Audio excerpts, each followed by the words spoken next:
l'URSS et le fondateur de la même discipline à l'Azerbaïdjan. En 1933, il rejoint l'Institut de recherche scientifique des traitements du pétrole d'Azerbaïdjan, au sein duquel il devait travailler jusqu'en 1945 et le diriger jusqu'en 1951, occupant progressivement toutes les fonctions d'assistant à académicien. Dès le début de ses travaux, Yousif Mamedaliev comprit le rôle important que devait jouer le gaz naturel, non pas seulement comme source d'énergie, mais aussi comme matière première de l'industrie chimique. C'est ainsi qu'il fut le premier au monde à réaliser la chloration directe du gaz naturel, obtenant de cette façon des intermédiaires réactifs pour la synthèse organique. Les alcanes qui constituent ces gaz sont très peu réactifs et donc il fallait les activer, c'est ce qu'a réussi le grand chimiste Mendeleïev. En 1942, il a soutenu une thèse brillante sur la synthèse du toluène par alkylation et désalkylation des hydrocarbures aromatiques.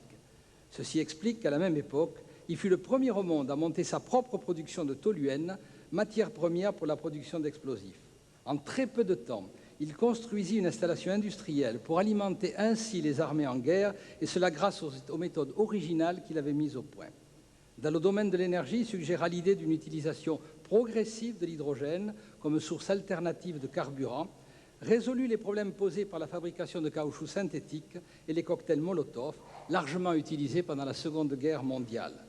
C'est durant cette période qu'il mit au point le carburant pour avions à haut indice d'octane, fournissant ainsi aux avions une essence de grande qualité. Ce succès était dû aux remarquables études d'alkylation catalytique des aromatiques qui lui permirent de développer la production industrielle du cumène. Cette découverte a été reconnue par les grands scientifiques soviétiques, Zelinsky et Balandine, qui affirmaient qu'il s'agissait d'une grande nouveauté dans l'industrie du pétrole, tandis que l'académicien Kazansky écrivait que cette réalisation conduisait à une solution originale, simple et économique, dont la signification dans l'industrie des carburants était très forte. Cette reconnaissance, on la retrouve aussi dans un texte de la Revue de la technologie du pétrole, un magazine américain où il est écrit « La monographie de Mamedaliev sur la réaction d'alkylation pour la production de carburant d'avion est digne de la plus haute estime en ce qui concerne l'aspect théorique de la réaction d'alkylation. » L'ordre de Lénine, puis le prix Staline, la plus haute distinction, lui furent attribués pendant la Seconde Guerre mondiale, comme aux constructeurs d'avions Ilyushin, Nikulin et Yakovlev. Sa créativité, enfin, s'est exprimée dans les travaux qu'il a réalisés en chimie thérapeutique pour combattre les maladies infectieuses qui décimaient la population de la région. Les qualités de chercheur scientifique, dont je viens de rappeler quelques-uns des apports les plus marquants, s'accompagnaient de qualités pédagogiques remarquables que tous ses anciens élèves se plaisent à souligner. Plusieurs générations d'étudiants ont apprécié ses cours, parmi lesquels plusieurs sont à leur tour devenus académiciens, Ali Gouliyev, Mageram Mageramov, Nadir Seyidov et Moussa Rustamov, etc. En 1945, le président de l'Académie des sciences du RSS vint à Bakou pour étudier l'opportunité de fonder l'Académie des sciences d'Azerbaïdjan. Après une conversation avec Yousif Mamedaliev, il dit « Ne serait-ce que pour lui seul, cela vaut la peine de créer l'Académie des sciences de Bakou ». Il devint ainsi l'un des 15 académiciens qui fondèrent cette haute institution scientifique. En 1958, rétabli dans les fonctions de président de l'Académie des sciences d'Azerbaïdjan, il fut à l'origine de nombreuses réalisations et dont la création de nombreux instituts. L'Institut des procédés pétrochimiques, de cybernétique, de médecine expérimentale, d'orientalisme, l'Institut des problèmes de l'eau, etc., etc. Malheureusement, sa mort en 1961, alors qu'il n'avait pas encore 56 ans, ne lui permit pas de mettre en œuvre tous les projets qu'il avait imaginés. Ce grand scientifique a reçu de son vivant, comme je l'ai déjà dit, les plus hautes récompenses de l'Union soviétique.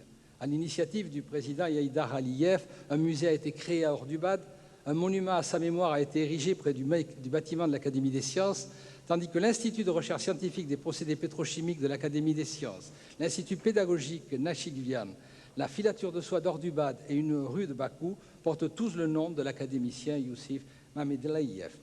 J'ajouterai à cela, et c'est la raison pour laquelle nous nous retrouvons aujourd'hui, l'UNESCO a décrété l'année 2005 année de l'académicien Yousif Mamedaliev. La France se souvient qu'en juillet 1960, il avait honoré de sa présence le 2e congrès mondial de catalyse qui se tenait à Paris. Sa communication, intitulée « La chloration des alcanes dans le lit fluidisé du catalyseur », avait fait une forte impression et confirmé les grandes qualités scientifiques de l'auteur. C'était aussi un homme de cœur et d'une grande conscience, et je n'en veux pour preuve que ce qu'il écrivit un jour à sa fille, la chose la plus intéressante de cette vie, Ce n'est pas le kaléidoscope des successions fréquentes d'événements et les impressions externes, mais votre propre vie intérieure. Par cette attitude, par la qualité de ses travaux, par ce rapprochement de la pensée philosophique et de la science, Yousif Mohamed Aliyev nous rappelle ces humanistes des siècles passés, intelligents, cultivés dans tous les sens du terme, honnêtes et dévoués. L'Azerbaïdjan a toutes les raisons d'être fier de ce fils si doué. Les chimistes à le tour s'inclinent devant lui et devant son œuvre qui les rend immortels. Yaşasın Azerbaïdjan ve Franzish Hallar arasındaki dostluk.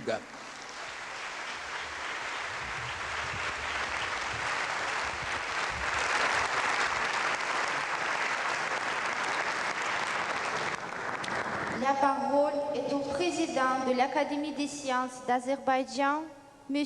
Mahmoud Kerimov.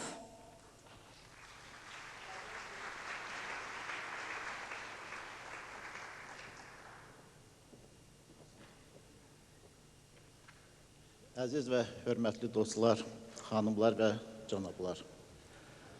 Tarixdə elə insan adları var ki, zaman keçdikcə onların həyat və yaradıcılığı nəinki unudulmur, əksinə daha parlaq cizgilərlə zənginləşir.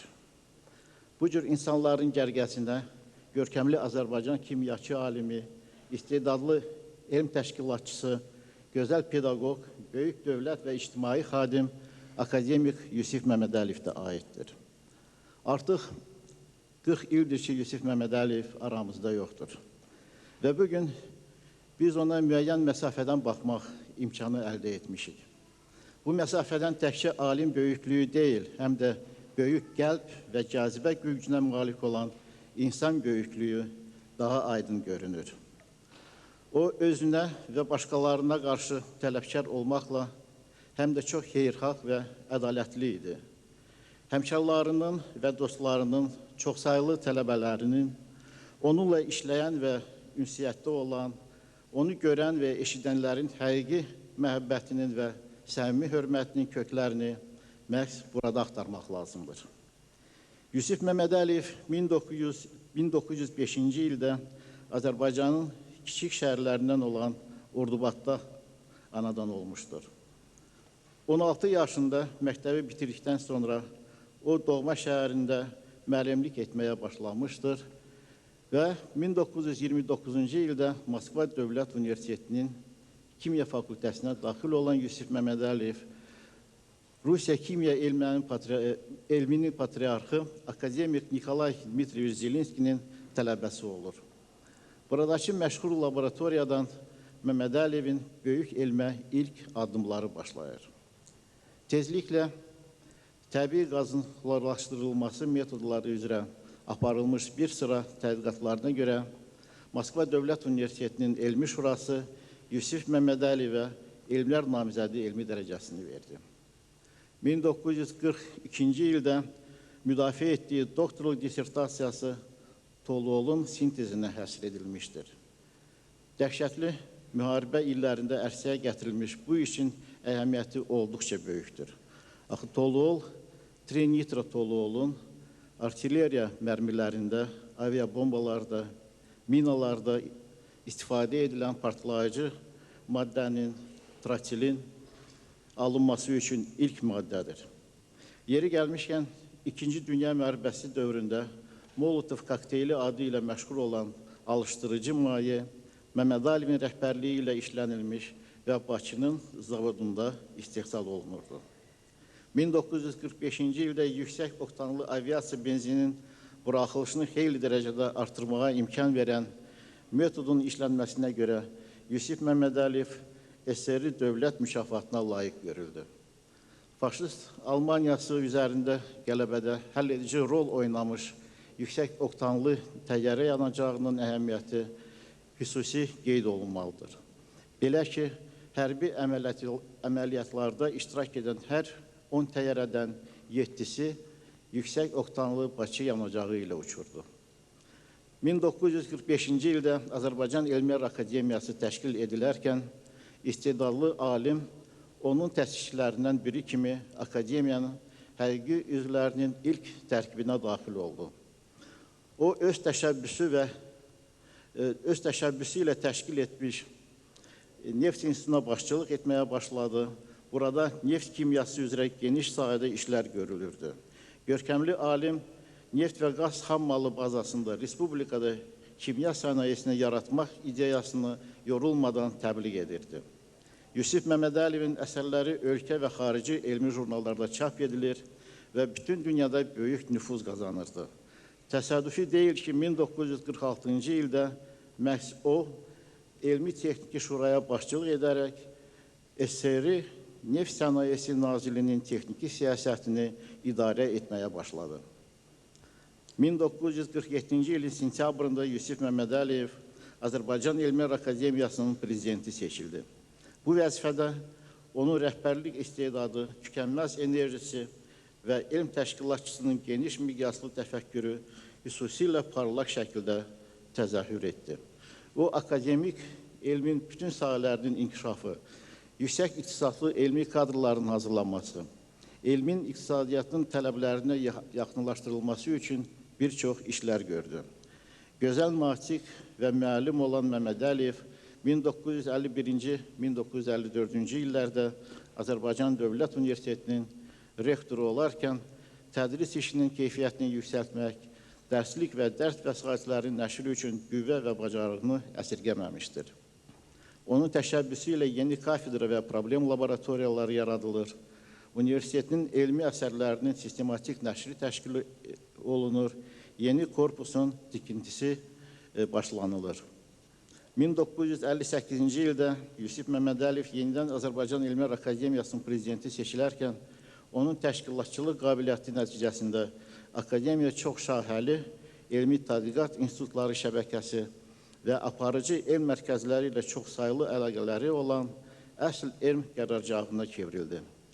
Yusif Məmmədəliyev ölkənin mühüm elm sahələri olan neft kimyası və neft kimya sintezi sahələrinin inkişafı üçün böyük işlər görmüşdür. Məmmədəliyevin əsas elmi əsərləri, onun yaradıcı və təşkilatçılıq fəaliyyəti Azərbaycanda kimya elminin sürətlə inkişaf etməsinin və güclü neft kimya sənayesi yaradılmasının əsasını qoydu. Akademik Məmmədəliyevin xidmətləri yüksək qiymətləndirilmişdir. O, SSR və Azərbaycan SSR Ali Sovetlərində deputat seçilmiş, çox sayılı orden və medallarla təltif edilmişdir. Bugün Respublikanın şəhər və rayonlarında onun adı küçə və məktəblərə, Naxçıvan Pedaqoji İnstitutuna, Ordubadakı fabrikə, özünün təşəbbüsü ilə yaradılmış Azərbaycan Milli Elmlər Akademiyasının Neft Kimya Prosesləri İnstitutuna verilmişdir. Məmmədəliyev adına mükafat və qızıl medal təsis edilmişdir. Sağlığında isə o sadə və gözəl bir insan idi. Onun xeyirxahlığı haqqında əfsanələr dolaşırdı. Ailəsini və qızlarını ürəkdən sevir, onlardan uzaq düşərkən sevgi və qayğı ilə dolu məktublar yazırdı. Respublikamızın bir çox görkəmli şair və yazıçıları ilə onun arasında böyük və səmimi dostluq var idi. O, poeziyanı sevir, özü də şeirlər yazırdı. Yusif Məmmədəliyev qısa, lakin çox parlaq həyat ərzində öz xalqının salnaməsində bir çox parlaq səhifələr yazmışdır. Lakin bu görkəmli şəxsiyyətin intellektual və mədəni əhəmiyyəti təkcə Azərbaycan xalqına deyil, bütün bəşəriyyətə məxsusdur. Yusif Məmmədəliyevin 100 illiyinin dünyanın ən nüfuzlu beynəlxalq təşkilatlarından olan UNESCO-nun qərargahında keçirilməsi bunun ən yaxşı təsdiqidir. Çıxışımın sonunda Məmmədəliyevin 45 il öncə Parisdə keçirilmiş kataliz üzrə beynəlxalq konqresdəki söylədiyi sözlərini xatırlatmaq istərdim. Kəşf etmək şərəfi Fransız alimi Jean-Baptiste Dumaya nəsib olan Alkanlıların